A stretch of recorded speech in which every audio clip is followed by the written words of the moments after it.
Welcome back to Hardball. You can file this under Hypocrisy Watch. The Miami paper New Times broke a story about an anti-gay leader of the Christian right, Dr. George Riekers, who recently took a European vacation with a male prostitute who advertised himself on rentboy.com.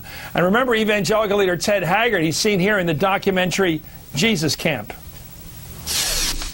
So we don't have to debate about what we should think about homosexual activity. It's written in the Bible. I think I know what you did last night. If you send me $1,000, I won't tell your wife.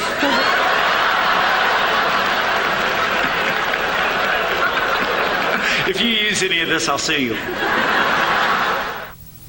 Well, he resigned after his association with a gay man came to light in 2006, 4 years ago. Michelle Goldberg writes about this in a Daily Beast piece, quote, "The Christian rights gay problem," you called it. And Charles Brand's a spokesman for the Log Cabin Republicans, a great group. You support that group, of course, is Republicans who support gay rights. Thank you, Charles, and thank you, Michelle. Michelle, let me read something from your piece. You summarize a 1996 University of Georgia study, and here it is. Those most hostile to gay people are often driven by terror and shame about their own desires. That sounds like a generalization. Is everybody who's against gay rights gay? No, not everybody. But what this study shows, and what psychoanalysts have argued for a long time, and this study was one of the first pieces of really empirical evidence to back it up. Basically, the study took two groups of men, both groups identified as heterosexual. Both groups filled out questionnaires to measure how homophobic they were, and they found that there was significant more arousal when they showed them gay porn among the men who were homophobic than among the men who weren't. And I think you can see this in some of the rhetoric of the Christian right.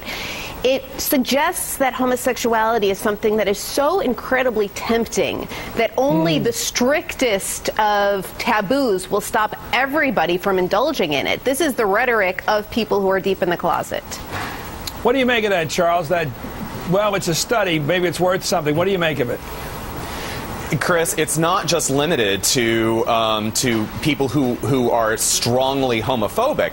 You see it in a lot of different sectors of society, and I'm certainly not going to be making excuses for people like Ted Haggard and people like Dr. Riekers, but in a lot of different areas in society, we still have institutionalized homophobia, and it's not just religion. It's, the rap music world. We talked a lot here in the Prop 8 aftermath in California about the influence of homosexuality within the African American community. We know in the reggae music world, even in country music last week, when that country music singer came out as being a lesbian, there was a lot of apprehension. So, yeah, but what do you make of the, while it has made a lot of progress, we've got a lot of work to do. We have made enormous progress. This country is so much more open to gay rights and supportive of a military service. It's moved dramatically. I watch this stuff all the time. Absolutely dramatic shift towards openness and acceptance, and more than tolerance, real acceptance. But let me ask you this, Charles. I worked in Washington now for, 40 years, and it's pretty well known that there's a lot of gay men, maybe gay women as well, who work in Republican right-wing politics. They work on Capitol Hill as staffers. It's pretty well known if you talk to gay people, And yet, how many are open about it? And how many go along with the right-wing diatribes we just heard? And why do they do it? This is the problem with Washington, D.C. Politics is still an extremely conservative community.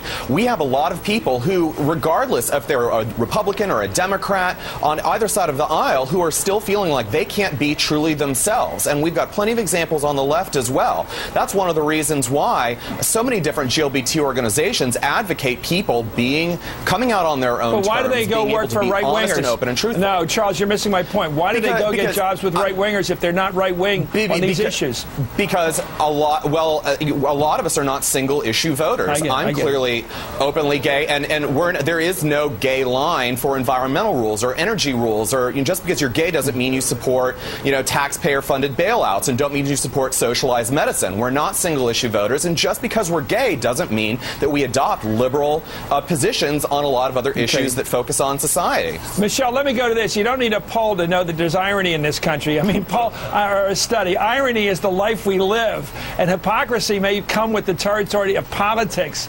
What do you think is the particular thing about men who are clearly, by any definition, gay, and they must know it, singing these songs of anti-gay public policy? What moves them to do it? I think that it's actually something more than simple, than kind of complete hypocrisy or complete cynicism. I actually think that for somebody like George Reckers or a Ted Haggard, they probably hate themselves so much that they're attracted to the idea that homosexuality is a choice or homosexuality is curable, and they're kind of desperate to prove themselves and be accepted by the heterosexual world. Okay. I guess when you book a flight with rentboy.com or something, you think of it as a choice. I guess that part is, guys. Anyway, thank you, Michelle. I don't think of your orientation as a choice, by the way. I don't think at all. I think God has a lot to do with this. Anyway, Michelle Goldberg, thank you. Charles Moran, sir, I love your organization.